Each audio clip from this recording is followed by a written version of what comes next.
It's running. So we are on the equip question number 7. We're going to go 7 through 14. I am on page something.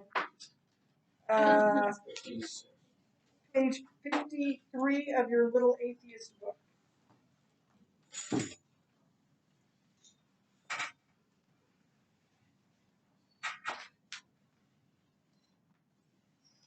Number 7.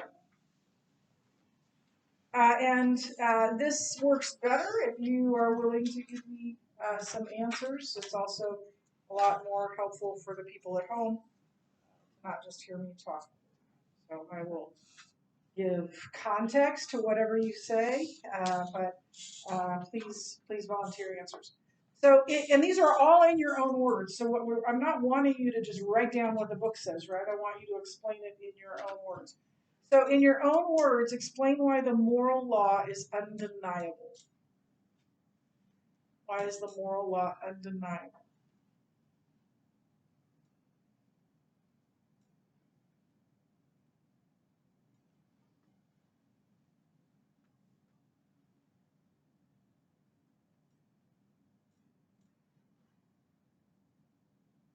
Yes, thank you. Anyone? Saying like moral values are undeniable. They're basically valuing that statement. That proves that values are.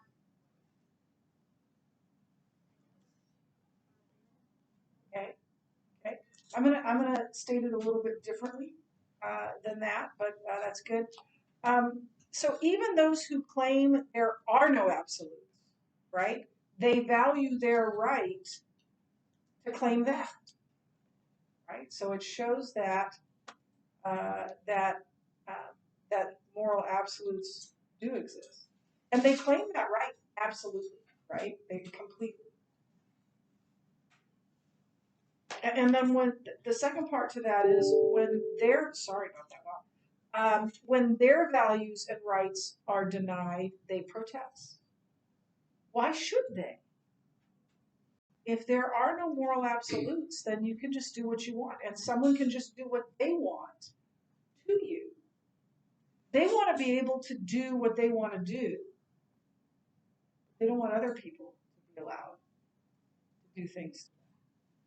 You can't have it both ways. Yes.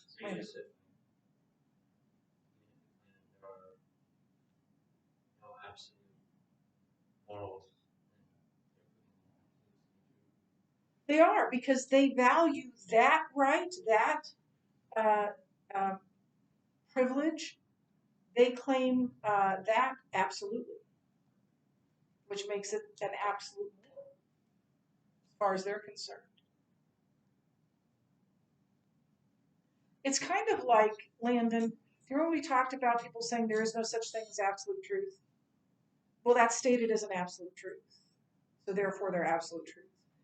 If they claim, if they value their right to claim that there are no absolutes, they're admitting that there are absolutes. They're not intentionally admitting that, but they are admitting that there are absolutes. I know that one's a little bit difficult, but try your best to put your arms around it. Number 8, in your own words, explain why our reactions help us discover the moral law.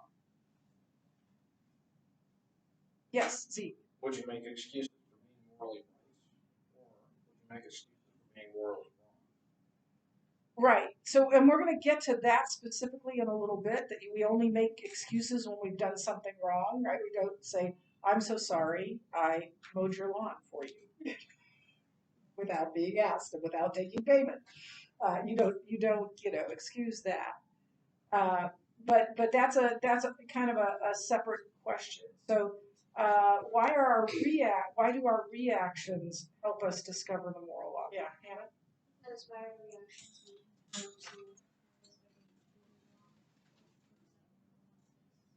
Right. And even those people who say moral law doesn't exist, when they are wrong, they react, right? That they've been treated unjustly.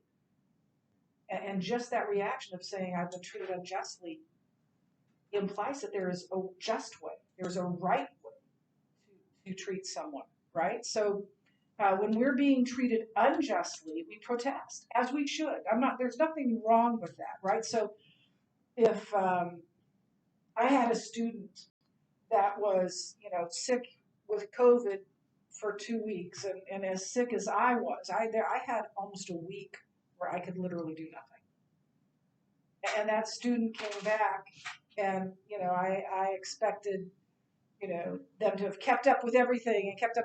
That would be unjust, and the student would protest, right? The student would say, "But I was in bed for a week," right? And that student is, by saying that's unjust, is saying there's such a thing as just. Is something that's morally right. So when we're treated unjustly, we protest, as we should, and that shows that we really believe there is such a thing as justice. There is such a thing as rightness, as right morality. I want to read to you a quote from page 175, if you'd open up your books to there.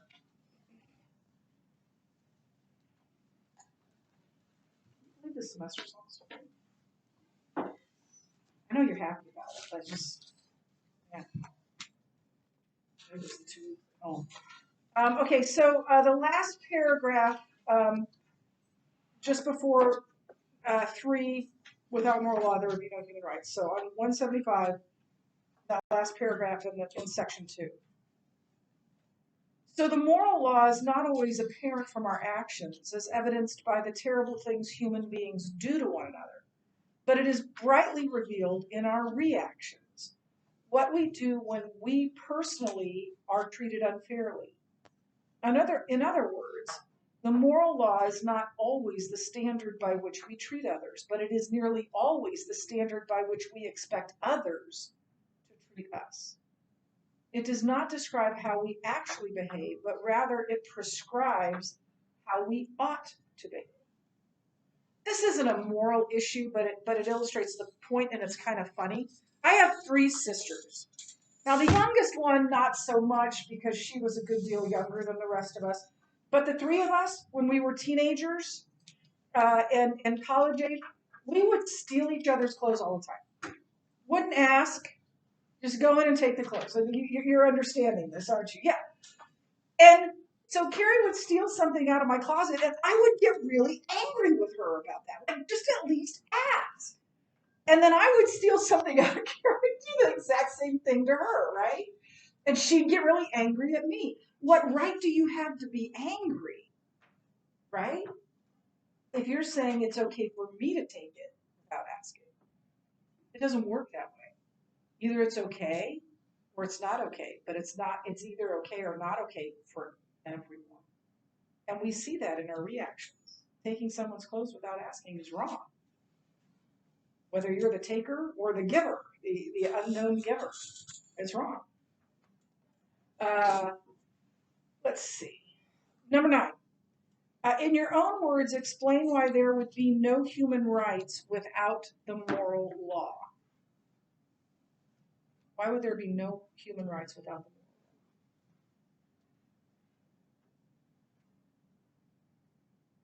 law? Jake.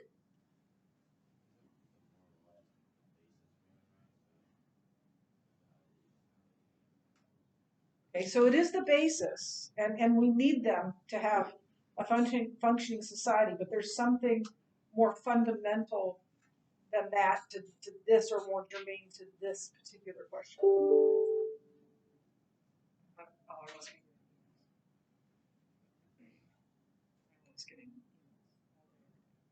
Yes, Zeke. They would be invalid. They wouldn't have any wage support. Yeah, that's a good point. That's a good point.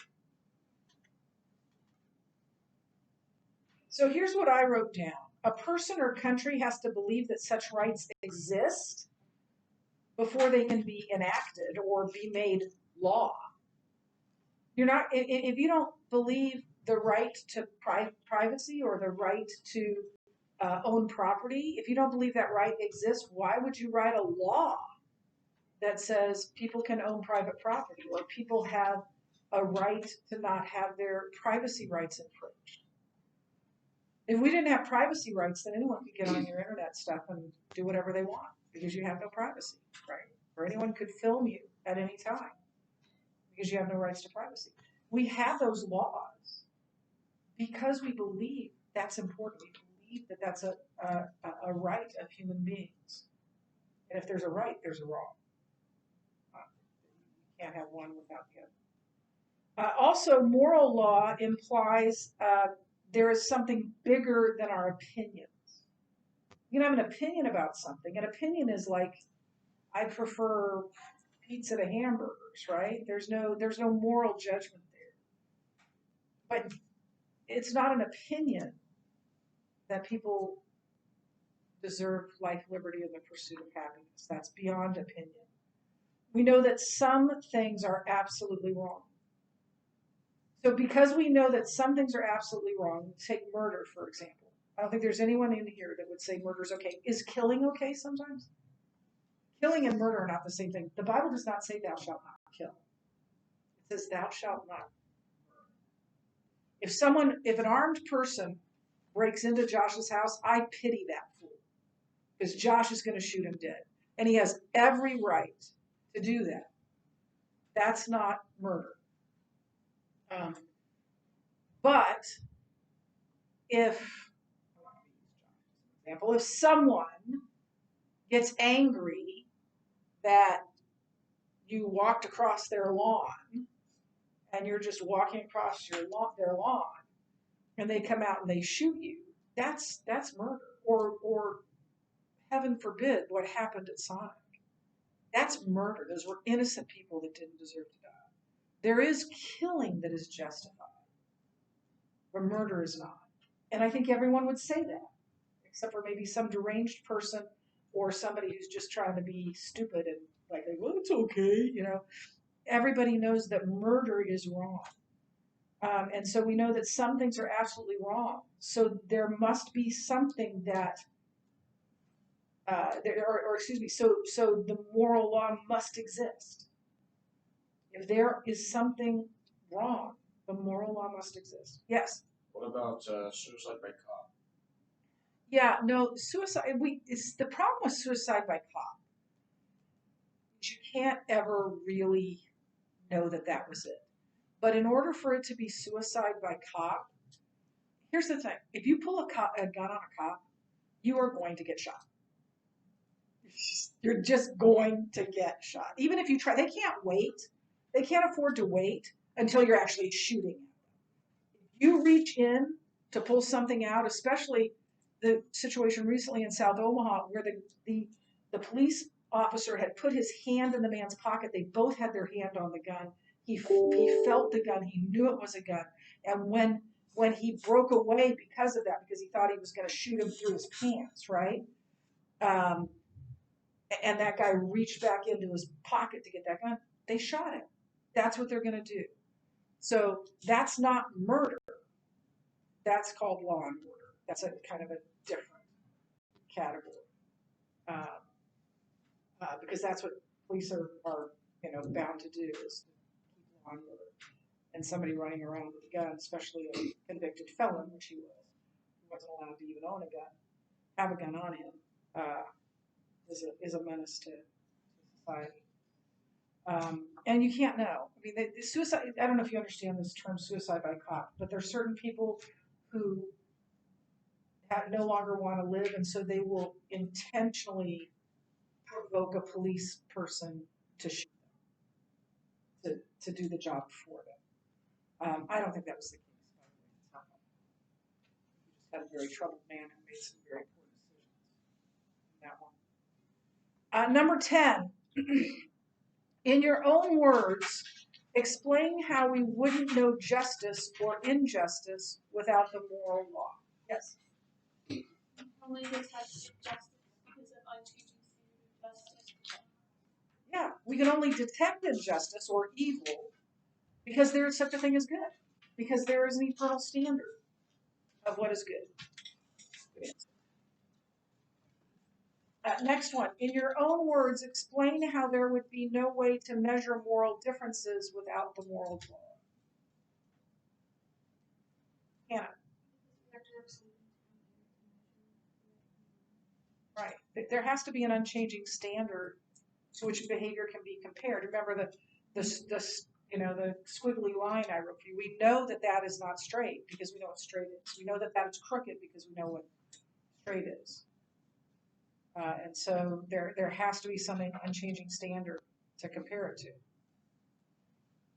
Those of you that were here freshman year, you had Mr. Kozak, did you not? And you drew those fabulous maps freehand. Do you remember that? And they were so good, amazingly good. Were they perfect? But what's the only way you know that? If you take an actual map, right, and you put it up and you, oh yeah, he forgot that little island off the coast, or oh, this doesn't really that slant that far. But you wouldn't know that unless there was something perfectly to compare. In your own words, explain how you couldn't know in your own words, explain how you couldn't know what was right or wrong without the moral law. Yes, Zeke. And with the moral measuring stick. So to claim that something is wrong, and this works in the reverse too, right? That to claim that something is wrong is to by default claim that something else is right. So if cheating is wrong, not cheating must be right. If stealing is wrong, not stealing must be right. Every negation applies an affirmation.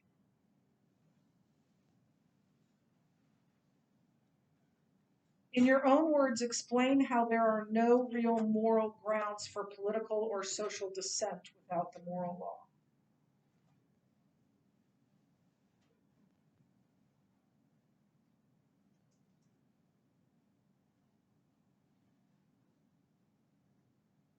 Yes.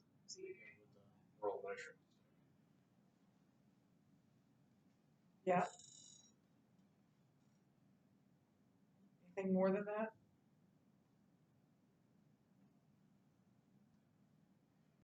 If there is no moral law, then there's no cause to oppose. Right?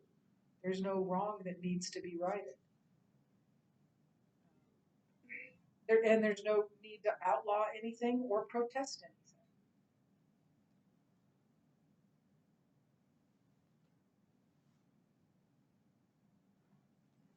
There has to be a real injustice for there to be that. But if nothing is ultimately wrong, we have no right to protest anything, whether it's done to us or done to someone else. In your own words, explain why we wouldn't make excuses for doing wrong if moral laws didn't exist.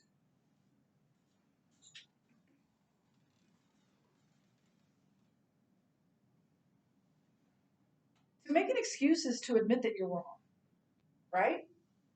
So you don't do your homework, come in, teacher says turn it in, you don't turn it in.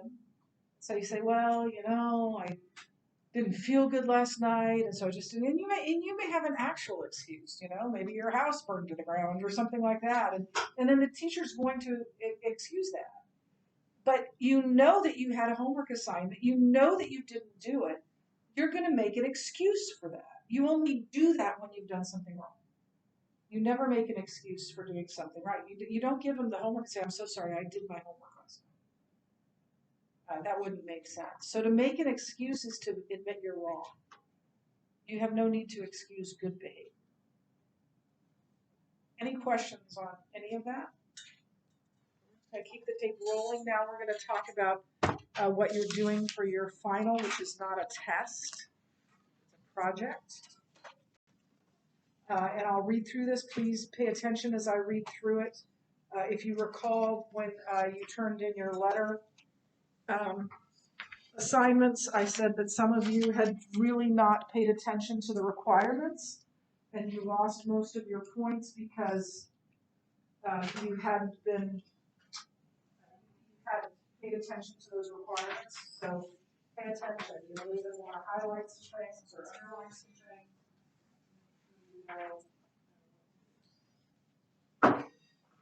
And I'd like to hold off on questions until I'm done, because I will likely answer whatever question you have. If I don't answer whatever question you have, then please ask me when we're done. So here's the description. You will have two choices for your final project in Bible. Option 1 is to write a 3 to 5 page paper on a famous atheist's life and beliefs. You will need to include his or her biographical information, achievements, and why he or she is famous, and what beliefs he or she espouses. Now, not just that he's an atheist. She's an atheist. You need to be more specific than that. What did they specifically believe? Also included in your response to his or her life and belief, also included will be your response to his or her life and beliefs. Do you agree with anything he or she espouses? What do you disagree with and why? What feelings do you have toward this person? What's your opinion of this person? The paper will be due at the beginning of the final period for Bible 11. I don't know yet exactly when that is. We do have a rough draft of the final schedule, but it hasn't been finalized, so I can't tell you. But whatever that is, the beginning of that time period is when your paper is due. Once I know that for sure, I'll give you that date. Option 2, and you're choosing between these, you're not doing both, is to give a 3 to 5 minute presentation on a famous atheist to the class. Your presentation should include all the same information, the atheist biographical information, achievements, yada, yada, yada. It's the same as that. As part of your presentation, you must have a visual aid. This could be a PowerPoint presentation, a poster, or some 3D visual representation. The visual aid must be of your own creation. So you can't just bring in some painting by an atheist that's hanging in your house, right? It has to be something you've created. It could be a painting you created, that's for sure.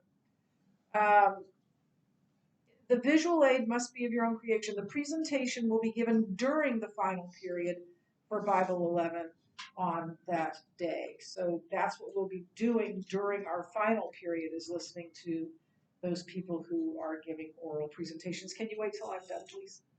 Thank you. So here are the requirements for the written project.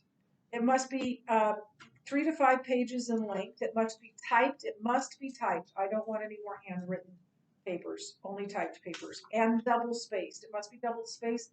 It needs to have normal margins, which I believe are 1.5 inches, 1 or 1.5 inches. Don't take me way out to the edge of the margin, because that's where I write my notes to you. That's where I tell you what, I try to write notes that help you become a better writer. That's the purpose of them.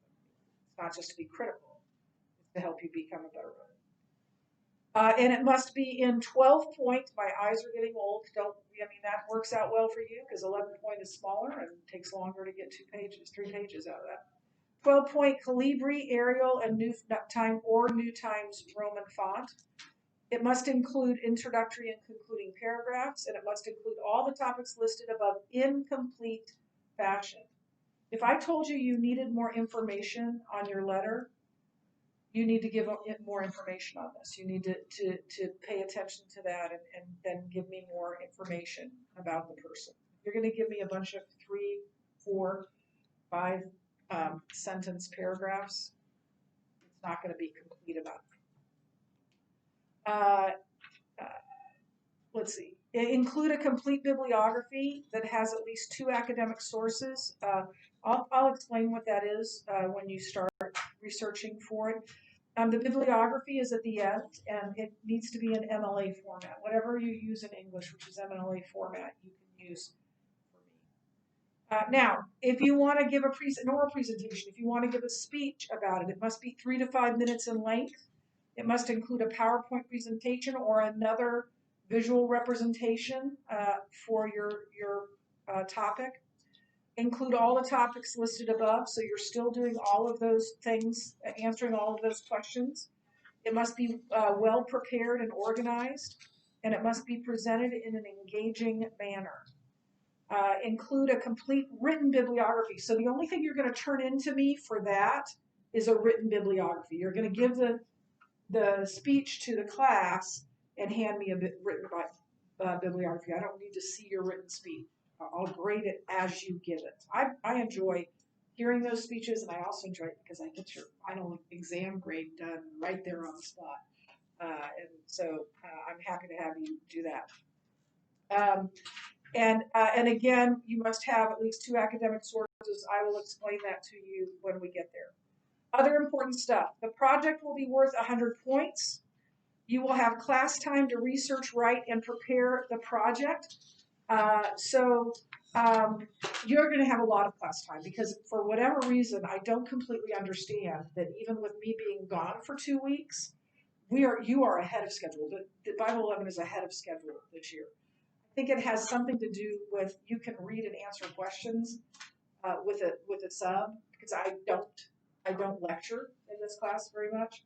But the 10th graders where I lecture a lot, that was a lot harder. They're way behind.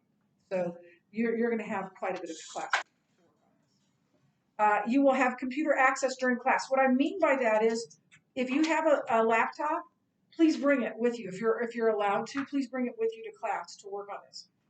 Or you can get a laptop from the computer lab. You cannot go into the computer lab to work because one of 2 things is true. Either there's a class in there, which means you can't be in there, or there's no teacher in there, which you can't be in there with no teacher. So you can use one of those. If you don't, I know those are not very reliable laptops. So if you don't want to use that and you don't have a laptop of your own, research articles that you want to use at home, print them and bring them with you and use the hard copy to do your research for your paper. And that's a way around that. Either any way you slice it, you need to come to class ready. And if you feel like you don't need to work on that, bring something else to work on. This won't become a social time. It needs to be time to work. And do not complain about having to write a paper when I'm going to give you literally like 8 days. All websites must be found using the site. Well, not all of them. You can use biography.com. You can use the atheist's own website. Wikipedia cannot be used, but you need to have at least 2 sources that are cite edu. And then I'll give you a rubric. I'll give you a rubric after I know which kind of presentation you're going to give, because there's a separate rubric for the writing part than from the speech part. Okay, so here are some atheists you can choose. Please know that if you decide, like I had a kid first hour say, or second hour say, can I do Bill Nye? Yes, you can do Bill Nye. Bill Nye doesn't happen to be on here. The thing is, if you're giving an oral presentation, I don't want a bunch of people giving an oral presentation on Bill Nye. So if let's just say that Joyella wants to give an oral presentation on Bill Nye, then nobody else can. But if every single one of you want to write a paper on Bill Nye, that's fine. I don't mind reading 13 papers on Bill Nye, but I don't want 13 speeches. Does that make sense? So you still need to tell me who you're choosing, but you, as many of you that want to do Stephen Hawking can do Stephen Hawking. So here are some of the people. David Silverman, I don't know if he still is, but he was the president of American Atheists.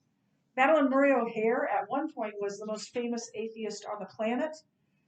Many years ago, she was the one that was primarily responsible for removing prayer from the public school. If you've never heard of her, actually, she's an interesting character. She's a very, very interesting character, a nasty woman. Her son, one of her sons, became a follower of Christ. And she was very, like a bunch of other, she's a very colorful woman. She died in a weird way. Anyway, she was the founder of American Atheists. Michael Newdow is an attorney who's famous for his lawsuits against public expressions of religion and the Pledge of Allegiance and oaths of office and all of those things. So, like, you know, the Bill of Rights says that in the Second Amendment of the Constitution says that the country cannot, the state cannot form a religion or cannot establish a religion. And Michael Newdow is one of the lawyers that's saying, well, if you put a nativity scene in a public park, that's an establishment of religion. That's not unconstitutional to do that. That's the kind of thing that he has cases that he has brought. Michael Shermer is a professor and author who promotes evolutionary psychology. Philip Pullman wrote a trilogy called His Dark Materials that's based on Milton's book Paradise Lost, except Satan is the hero and God is the villain. Woody Allen, also a very colorful, interesting character. He's a comic, an actor, a filmmaker. After the parents, they know who he is. Annie Hall, if you've ever heard of that movie, he's very famous. He's also famous for marrying his stepdaughter and having an affair with her while he was still married to her mother. Ray Kurzweil is an author and computer company founder who believes humans are destined to become immortal by uploading our minds, our software, into superior artificial hardware. Paul Kurtz, now also deceased, is the founder of Prometheus Press, which is an atheist publisher and known as the father of secular humanism. Peter Atkinson is a professor and frequent debater with Christian apologists. Sam Harris is a best-selling author and television personality. He's considered one of the four horsemen of the New Atheist movement. One of them is dead, but those four horsemen were considered the four most influential atheists in the world. Christopher Hitchens is the one that is now deceased, was an author and debater of Christian apologists. He was considered one of the four horsemen of the New Atheist movement. He was very mean and called people names and stuff like that. Stephen Hawking, very famous as well. He was a professor. He's also deceased since I wrote this. Was a victim of ALS, also known as Lou Gehrig's disease, and the author of A Brief History of Time, probably the most influential cosmologist, scientist of his day. Richard Dawkins, the most famous of the four horsemen, he's the one that I commonly refer to you as the most famous atheist on the planet. He's one of the four horsemen and perhaps the most influential living atheist. He's the author of The God Delusion, which was a best-selling book. Daniel Dennett, one of the four horsemen of New Atheism, is a professor and founder of the Center for Cognitive Studies at Tufts University. Peter Singer is a professor at Princeton University who believes healthy adult mammals have more value and have more rights than the unborn, the newborn, and mentally defective human beings. Or any atheist cited in your book. If there's an atheist that was written about in your book, you don't have to ask my permission to use that atheist. Any other atheist, you need to ask me for permission. And if it's someone like Bill Nye, I'll say yes. You should run it. Questions on any of this? None? Okay, let's see how much time we have left. Hour 54. You've got 4 minutes. Just chat and have a nice